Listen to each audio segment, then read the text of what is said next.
Merci. Question de Monsieur Joël Giraud à Monsieur le ministre délégué auprès du ministre de l'Écologie, du Développement durable et de l'Énergie chargé des transports, de la mer, de la pêche sur la desserte ferroviaire des Alpes du Sud. Monsieur Giraud. Merci Monsieur le Président. Monsieur le Ministre, comme vous le voyez, la situation des Alpes du Sud préoccupe 100% des députés du département des Hautes-Alpes ce matin. C'est donc la preuve que la situation est particulièrement grave. En 2012, un audit de l'École polytechnique fédérale de Lausanne, le PFL, sur l'état du réseau ferré national, a souligné que l'effort de régénération du réseau ferroviaire devait se poursuivre et se concentrer sur le réseau existant. En 2013, cette orientation a été confirmée par les recommandations de la commission Mobilité 21, qui donne la priorité à la rénovation et à la modernisation du réseau ferré national. Le volet mobilité des futurs contrats de plan État-région pour la période 2014-2020 devra d'ailleurs s'articuler avec les objectifs des projets prévus dans le grand plan de modernisation du réseau ferré établi entre l'État et RFF afin d'offrir aux Français un réseau modernisé, fiable et confortable. Je reprends là les termes mêmes employés par le gouvernement. Or, Réseau ferré de France a récemment annoncé que la priorité serait donnée aux seuls travaux de régénération des lignes dites de catégorie UIC, l'Union internationale des chemins de fer, de 1 à 6, selon la nomenclature internationale, laissant ainsi de côté 25% du total des circulations TER en France. L'État n'a donc pas prévu de contribuer, en particulier, au financement de la rénovation de l'ensemble des lignes des Alpes du Sud qui convergent vers Briançon via Gap depuis Marseille, Valence ou Grenoble, ni à celle de la vallée de la Roya. Ces lignes sont pourtant essentielles car elles favorisent l'accès à la montagne, assurent leur désenclavement, ont également pour certaines une fonction de desserte interne entre pôles métropolitains. Les deux régions, Provence-Alpes-Côte d'Azur et Rhône-Alpes, veulent en faire une priorité de la prochaine convention interrégionale du massif des Alpes, car pour elles, le seul critère de rentabilité n'est pas pertinent. Ces lignes sont au réseau national comme les ruisseaux au grand fleuve. Elles alimentent ce réseau en assurant la capillarité du territoire et en cas d'incident, de travaux, elles peuvent même constituer des itinéraires alternatifs. Par ailleurs, les péages qui sont encaissés sur ces petites lignes participent au système de péréquation sur les recettes générées. Il est normal qu'elles soient également prises en considération dans les prévisions de régénération. D'un point de vue plus technique, il conviendrait aussi de mettre en place, comme en Suisse, un référentiel technique dit de petites lignes pour la maintenance ou la réouverture de ces lignes en adéquation avec les enjeux de circulation. Il est quasiment impossible à l'heure actuelle de rouvrir la ligne de Digne à Saint-Auban, tout simplement pour des normes techniques qui sont les mêmes contraintes finalement que sur un grand axe, ce qui est quand même paradoxal puisqu'on veut en même temps les fermer. J'insiste sur le rôle indispensable que jouent ces lignes en matière d'alternative et de complémentarité au réseau routier et dans des zones où les aléas climatiques, on a pu le constater tout récemment, ont parfois des conséquences catastrophiques.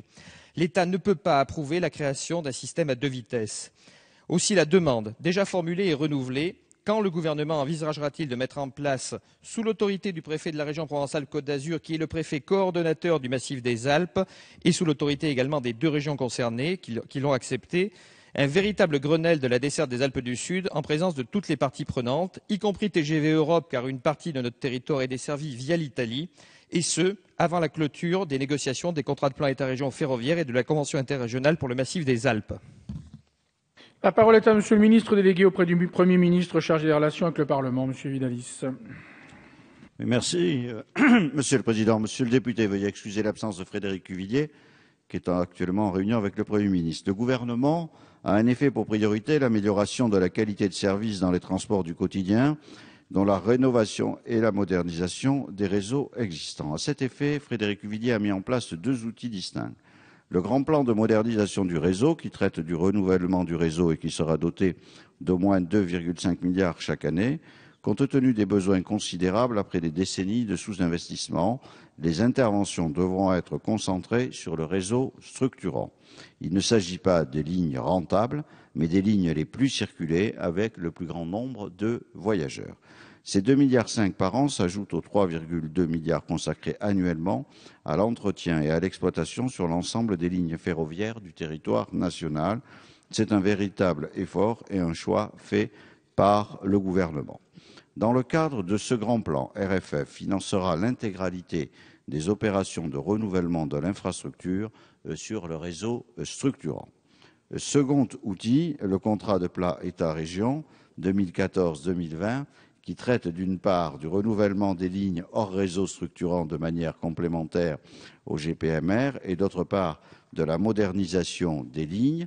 Dans ce cas, il est demandé aux collectivités territoriales de participer au financement. C'est dans ce second cadre que s'insèrent les lignes que vous évoquez.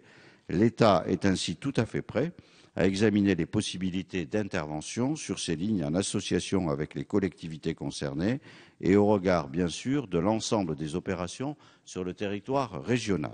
Par ces outils, il ne s'agit pas du tout de créer un réseau à 2 vitesses, mais de répondre au mieux aux besoins de fiabilité et de qualité de déplacement des usagers.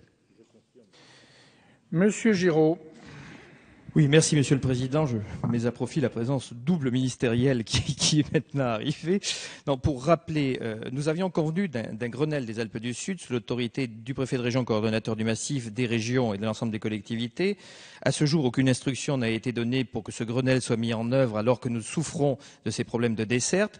Je prends note avec beaucoup d'intérêt d'une réponse que nous n'avions pas, je le dis clairement, puisque nous avons voulu inscrire dans les contrats de plan et le contrat de plan particulier qui est celui du massif les lignes convergentes en direction de Veynes, tout simplement pour faire en sorte qu'il y ait à la fois des crédits de RFF et des crédits des régions.